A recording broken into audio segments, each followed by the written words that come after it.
yourself to count on, 'cause no one really cares.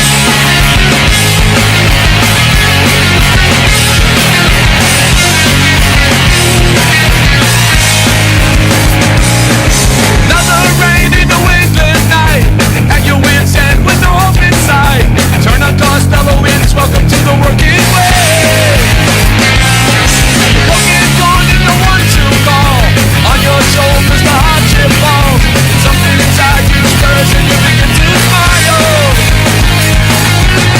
Face when you are changed, you look at yourself and begin to decide that you alone must stand your ground. You take a life worth nothing and turn it around. You stand alone, yeah, that's the deal. You got yourself to count on, 'cause no one really cares.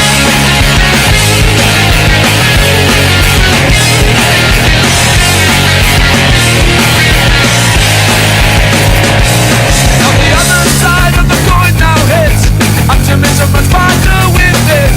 Pendulum swings into your favor now. Cash in pocket, you earn your keep. With security you will sleep. Your mandate never quits sustaining you. That's for Rogers. Hit your stride and continue to fight. 'Cause you alone must stand your ground. Take a life's worth nothing and turn it around. You stand alone, yeah, that's the deal. You got yourself to count on, 'cause no one really cares. You alone. You alone. I've seen many people get lost in the fight. You alone. Seen many others just get pushed right out of sight. You alone must stand your ground. Take a life worth nothing and turn it around. You stand alone, yeah, that's the deal. You got yourself to count on, 'cause no one really cares.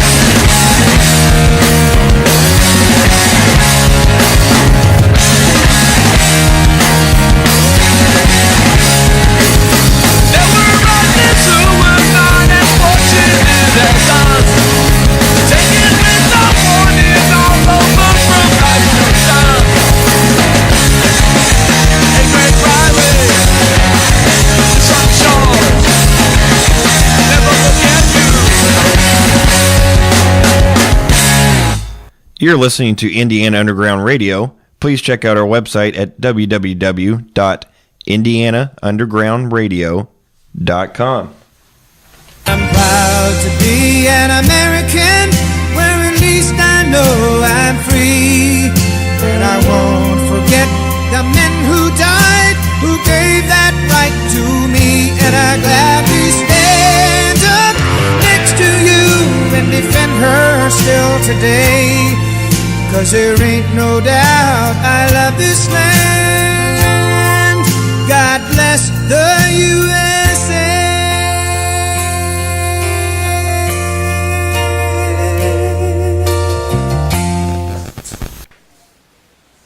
And we are back. I believe we left off with our third round of recommendations on how to make Indiana more free.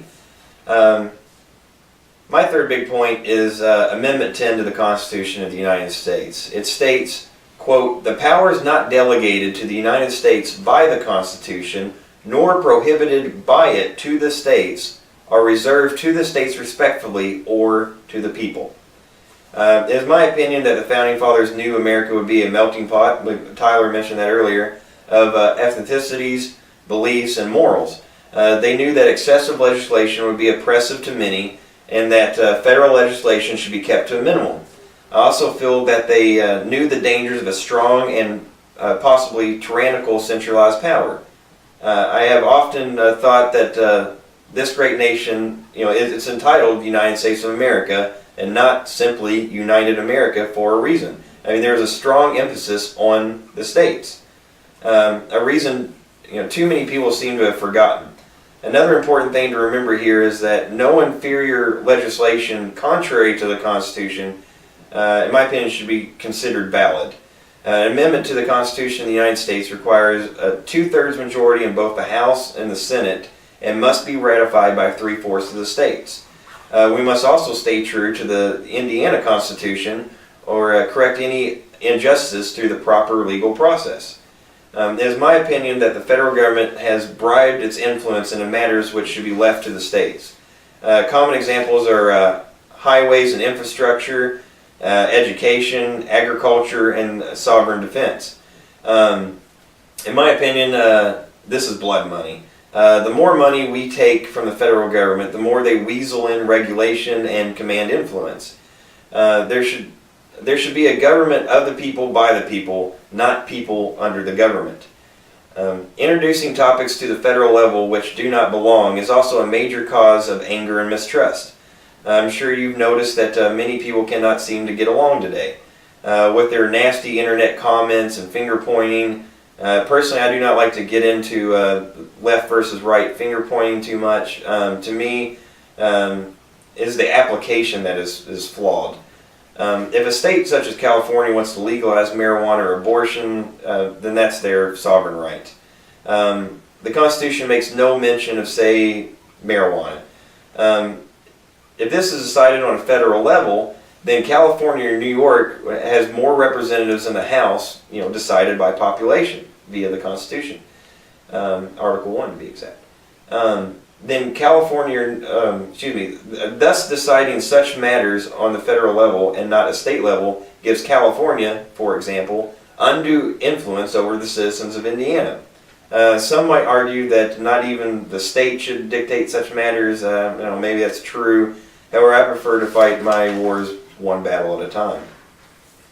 The constitutional way of deciding these matters gives the individual citizens two basic options. Either one, campaign to change or defend the laws in your state, which is easier than fighting the tide on of an entire nation on a national scale. Or two, no one's keeping you in, move to another state. Regardless of your particular beliefs, I hope we can all agree that Hoosiers should decide for ourselves, that we should govern ourselves, basically. To me, there are two major problems. There is the complacency of Americans, and there is a polarization of Americans. Now, as far as complacency, it is their inability to speak up for themselves. They sit back and they can complain, and they don't ever actually do anything about it, which can include writing to congressmen, protesting, simply being engaged in an argument with somebody else and not simply going along with what is said. Well, yeah, it's not an inability, it's capitulation. Way too many people have surrendered. Right, and so that's one problem, and the other problem is the polarization. Now, the polarization of America is what's splitting us up and having us at each other's throats instead of asking people who are in charge, so to speak, which it should be us, because government employees are our employees, but we're not pointing fingers at them, we're pointing fingers at each other. Now, I don't know why people are so proud of certain politicians or certain parties when, in all honesty, it's always every single year the Republicans are in office and they're doing an awful job. Oh, well, next year I'm going to vote Democrat. Then the Democrats get in office. Do an awful job. They do the horrible job. Exact same thing, pretty well. Oh, well, next year I'm going to vote Republicans. It's a vicious cycle that never seems to end. Was it Ralph Nader that called it a two-party dictatorship? Yeah, like that. There's a great political cartoon where basically it has two legs. One's a Democrat, one's a Republican. The Republican's just getting finished stepping. He's stepping on an American citizen. And it said, ouch, that hurt. And it said, next year I'm going to vote Democrat. And the Democrat's stepping. All of a sudden it's stepping on somebody else. I'm like, ouch, next year I'm going to vote Republican. And, then they have the imagery on top of the legs. But as far as the banks and corporations go. But the big problem with it is in how they're able to draw these very opposite yet same ideals in the first place is the big the big media corporations, the mainstream media. You have Fox News, very much Republican, very much quote unquote conservative, and then you have MSNBC, which is very much liberal, very much Democrat. CNN. CNN's another one. Fox News seems to be the only conservative network out there, so to speak. I don't Quote, even unquote, you know. I would say warmongering, fear mongering, but yeah. But the problem with this type of media setup is you may have more views in line with liberals or more view in line with, quote, like I said, once again, quote unquote conservatives, which I don't really consider them conservatives, but you tend to have more in line with views of this side. So then you continually to watch that, you know, that news, that news media, and slowly it just keeps drawing you over to this side and end up that where you're on this side and, you know, somebody you know or one of your friends are on this side, and you can never actively engage in an argument where you might be able to learn something new. It's always, if you don't agree with me, my ears shut off and you're stupid. Right. Yeah. You know, and that's really what's striking the heart. And then, you know, you get it to the point where, oh, I don't care who's in office as long as they're Republican. I don't care if it's who's in office as long as it's not Obama. That is a very, very wrong, very dangerous approach to take. Yeah, I'm glad you mentioned that. I hate the anyone but mentality. The anyone but so-and-so mentality is how we get every crappy president. You know, it's amazing. I was watching, this is kind of fun. I was just watching Blade Trinity last night, and, you know, they had him detained and everything, and who's in office.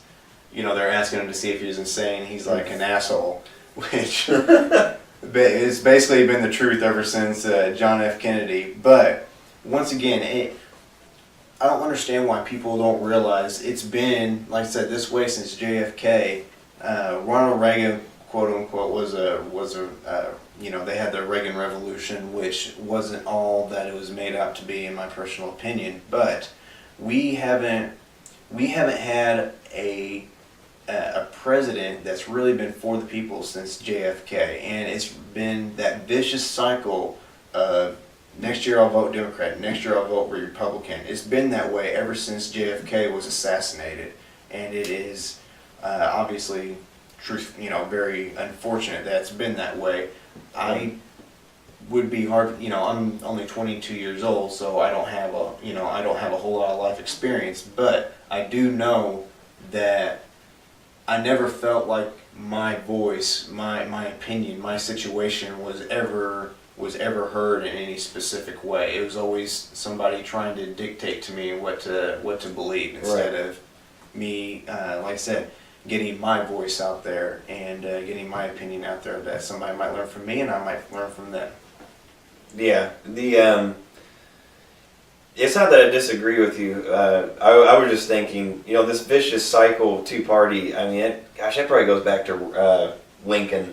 You know, I believe Lincoln was the first Republican president, and ever since then, I mean, you had you know, Teddy Roosevelt, he tried to run again under Bull Moose, but, you know, other than that very, very small contest there, it's been going on way too long in this country. Well, yeah, I definitely agree as far as the two-party system, but I don't feel that there's been a president for the people since JFK. I felt that he was truthfully, you know, a revolutionary, and just the simple fact that he tried to end the Federal Reserve puts him in that category that I speak of, that he was there for the people. I'm trying to withhold certain comments. I mean, it's just a whole other can of worms for a different show. Yeah, absolutely. But yeah, that's a thing that I think would immediately end this ignorance as far as to the political candidates is get rid of all the party systems, and instead of judging the party that they're aligned with, judgment of their character. And what I mean is get rid of the Democrat, Republicans, Libertarians, at the very least not make it so one-sided to those two political parties. So, you know, somebody doesn't have more power over the other, and we don't get the same views every single year in office. I personally think it would be a great thing if we didn't have any political parties, and that way you're forced to do the research on the people. Yeah, you stole the words out of